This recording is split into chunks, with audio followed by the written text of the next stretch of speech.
বারের আইনজীবী আখি আকন্দ, তাকে আমরা সবাই চিনি, সেখানে নিয়মিত প্র্যাকটিস করে। তার স্বামীর কথা সে পরিচয় দিচ্ছিল যে একদিনও গলা উঁচু করে তিনি কথা বলেননি। শেরপুরে ছিলেন, তার সন্তানকে স্নান করাচ্ছিলেন দুপুরবেলা, 100 পুলিশ এসেছে, তাকে ধরে নিয়ে গেছে, গায়ে কাপড়টা দেওয়ার সুযোগ দেওয়া হয়নি। কেন নেওয়া হয়েছে জানেন? কারণ সেই আখির স্বামীর ভাই নাকি বিএনপি করেন, এবং আজকে একই কার্ড খেলা হচ্ছে যে আমার বাবা কি করলেন সেজন্য আমি দায়ী।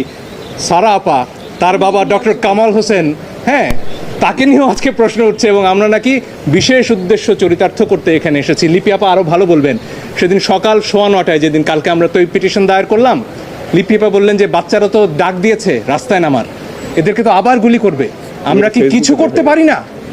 এই একটা প্রশ্ন থেকে একজন আইনজীবী হিসেবে দায়বদ্ধতা থেকে আমরা এসেছি। আধা ঘন্টার মধ্যে পিটিশন ড্রাফট করে আমরা বলেছি যেভাবে পারে যে পারে যেন এই গুলিটা থামানোর চেষ্টা করা হয়। আমরা আমাদের সন্তানদের রক্ষা করার জন্য এসেছি, কারো বাপের প্রয়োজনে আমরা